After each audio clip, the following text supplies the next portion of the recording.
Udah sampai di jembatan Citarum ya, perbatasan Karawang dan Bekasi.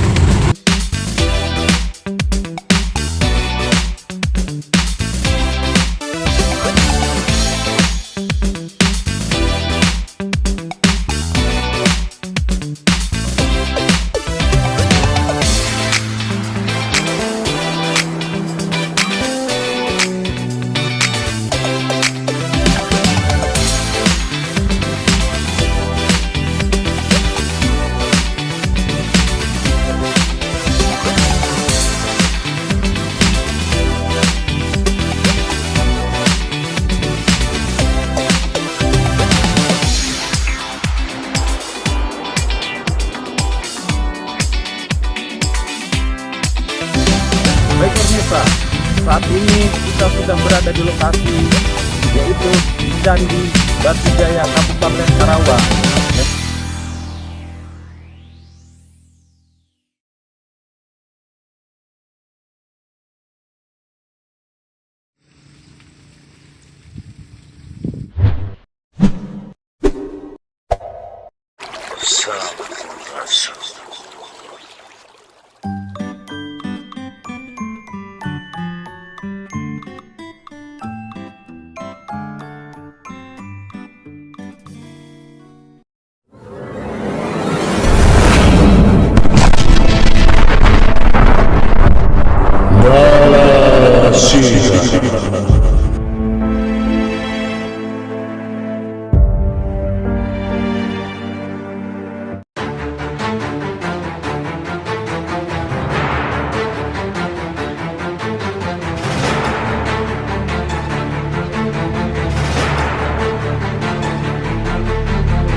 Assalamualaikum warahmatullahi wabarakatuh.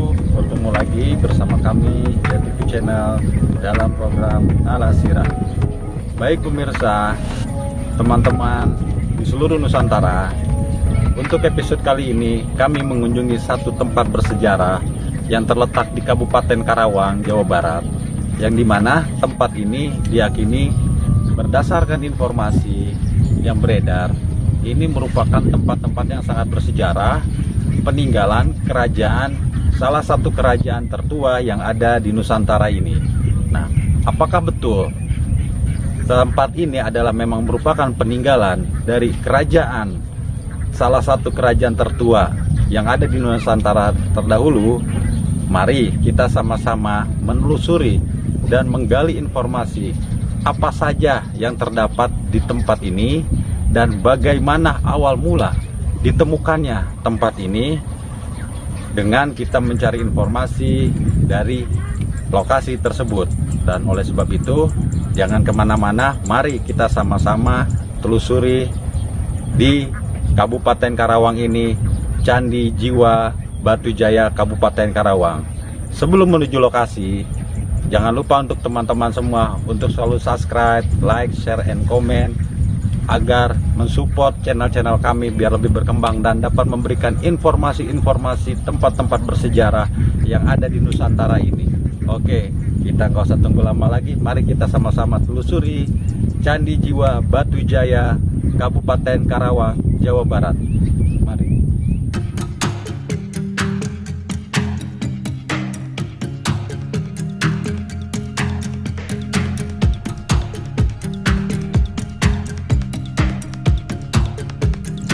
Oke, baik teman-teman semua.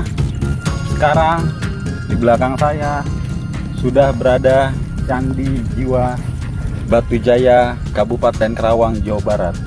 Bisa dilihat dari sini, ini merupakan salah satu candi yang berada di Batujaya Kabupaten Karawang, yang dimana bentuk dari Candi Jiwa ini adalah merupakan tumpukan bata-bata merah yang tadinya terpendam di pertengahan persawahan dan ditemukan oleh warga di sekitar sini, dan setelah digali rupanya ini adalah merupakan bentuk candi yang diyakini bahwasanya candi ini adalah merupakan candi peninggalan dari Kerajaan Tarumanegara. Memang candi yang berada di sini berbeda dengan candi-candi umumnya, yang dimana tumpukan candi ini seperti tumpukan terbuka dan tidak ada ditemukan berupa patung ataupun arca, tapi hanya berupa bentuk bangunan. Nah, candi tersebut apakah memang merupakan untuk tempat peribadatan pada saat terdahulunya, ataukah memang tempat untuk pertemuan? Nanti bisa kita ketemukan setelah kita mewawancarai, mencari informasi dengan yang bertanggung jawab atau yang mengelola di sekitar situs Batujaya ini.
Baik pemirsa, saat ini kami tim Jati Channel sudah berada di lokasi situs, dan saat ini saya sudah berada dengan salah satu pengelola dari situs ini. Sekarang kita akan segera mewawancarai mengenai nilai-nilai sejarah, bagaimana awal mula ditemukannya situs-situs yang berada di sini dan sejarahnya itu seperti apa. Baik. Assalamualaikum Pak. Mohon maaf Pak, dengan Bapak siapa? Mahmud. Dengan Pak Mahmud. Oke. Pak Mahmud, bisa tolong diceritakan mengenai sejarah yang berada awal mula diketepungannya situs-situs yang berada di sini atau candi-candi yang berada di sini. Ya, baik. Awal mula percandian di sini ya, sebelum dipugar atau diteliti. Jadi candi-candi di sini tertutup tanah semua. Ya. Masyarakat setempat mengatakan unur atau lemah luhur. Oh, lemah luhur. Seperti tanah-tanah tinggi ya. Nah, itu dimanfaatin sama warga gitu kan, atasnya tahun pohon pisang. Mereka itu tidak tahu bahwa di dalamnya itu ada candi gitu kan. Yang mereka tahu candi itu cuma ada di Jawa Tengah. Jawa Tengah ya. Karena sumber daya manusia di sini dulu ya kurang mumpuni lah. Ya. Nah, awal ketemunya waktu itu ada penelitian dari mahasiswa UI jurusan arkeolog sedang meneliti di daerah Cibuaya. Jadi dari mahasiswa Universitas Indonesia sedang meneliti di daerah Cibuaya. Ya, kebetulan Rengas Dengklok ya. Rengas Dengklok ya. Mereka itu mendapat informasi dari masyarakat setempat bahwa di Batu Jaya juga banyak gundukan tanah, bahkan lebih besar di Batu Jaya dibandingkan Batu Jaya, dan lebih banyak juga. Mereka penasaran kemarin nih, surveilah kemarin tahun 1984. Ternyata di sini benar itu gundukan tanah itu banyak dan besar-besar. Nah, selang 1 tahun barulah ekskavasi Candi Jiwa. Candi Jiwa diekskavasi, digali. Jadi masyarakat dulu menyebutnya unur jiwa. Nah, Candi Jiwa ini diekskavasi, diteliti. Nah, setelah diteliti bahwa benar ini keberadaan candi, terus pindah lagi ke yang gundukan-gundukan lain. Nah, peneliti itu dari 1984 survei ya, sampai sekarang kawasan Batu Jaya dan Pakis Jaya ini sedang diteliti. Sampai sekarang mereka sudah mendapatkan 62 titik sebaran. Jadi dari tahun 1984 sampai sekarang ini sudah diteliti dan ditemukan sedang diteliti dan ditemukan ada 62 titik di sekitaran sini Batu Jaya ya. Dengan luas radiusnya sampai 5 km persegi. Luas radiusnya, luas radius titik-titiknya antar satu titik dengan titik yang lain. Ya, antara candi dengan candi yang lain. Terus luas si satu titik itu radiusnya kurang lebih 5 km persegi. 5 km persegi ya. Nah, terus dipugarlah Candi Jiwa tahun 96.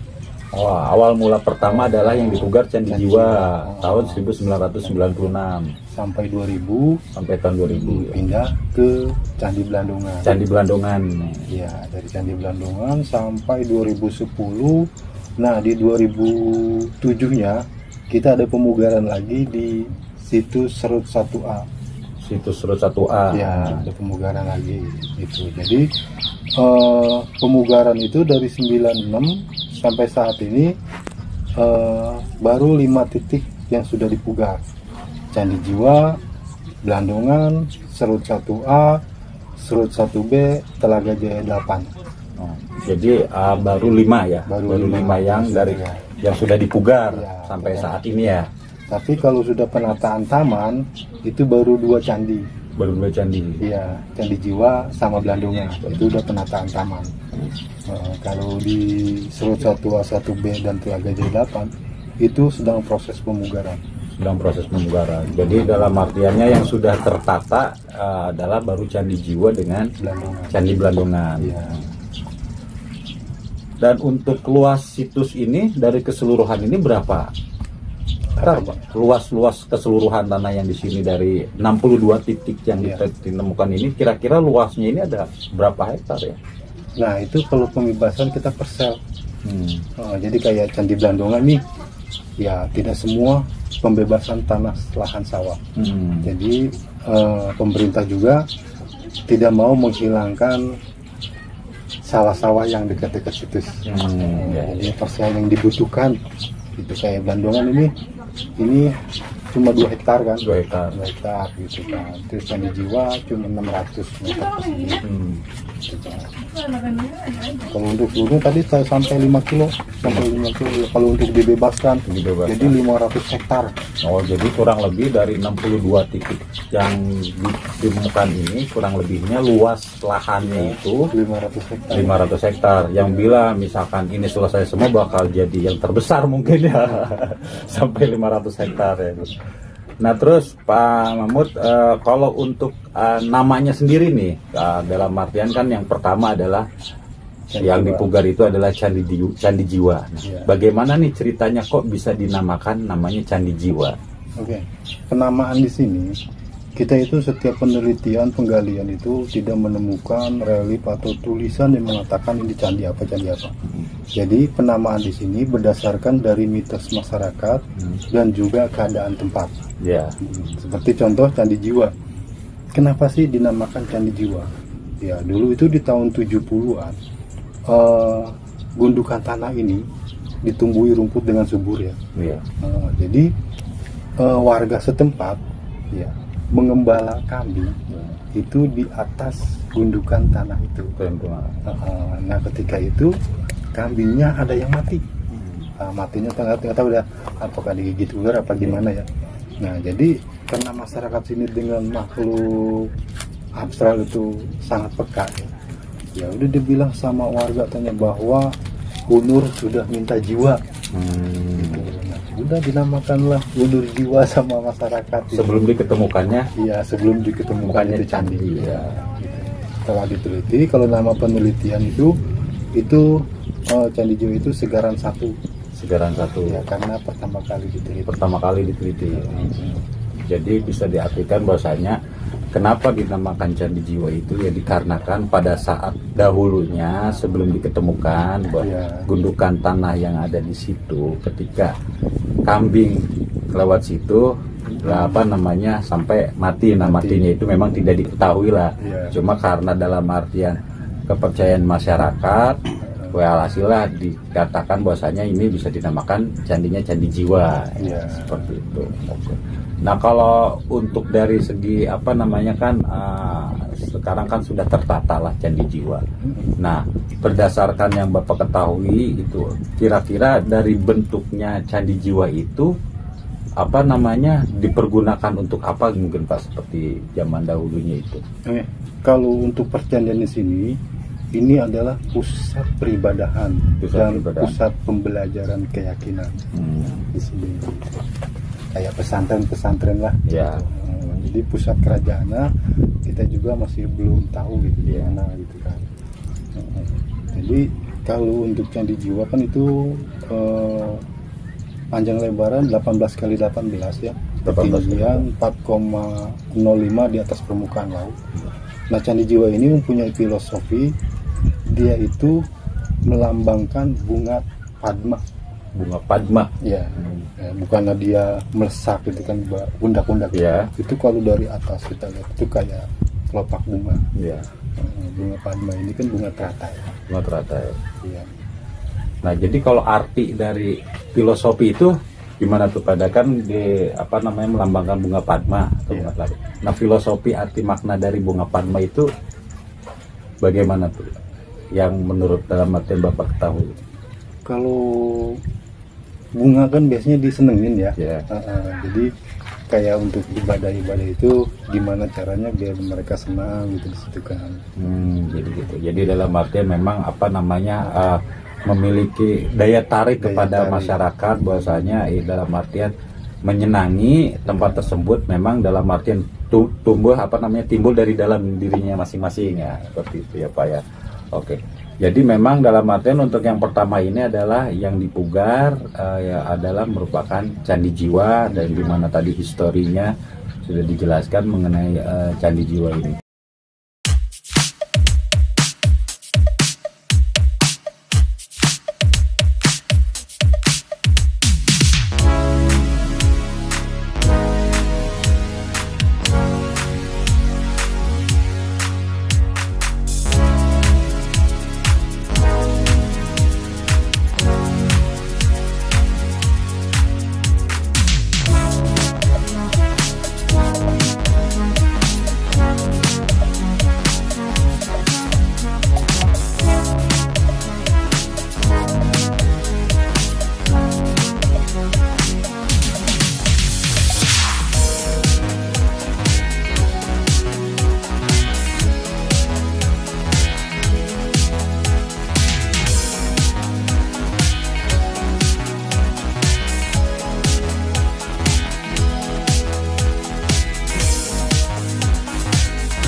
Baik Pak, untuk selanjutnya berdasarkan yang Bapak ketahui gitu kan, diperkirakan ini apakah memang betul peninggalan dari Kerajaan Tarumanegara atau sebelum Kerajaan dari Tarumanegara atau setelah Pak?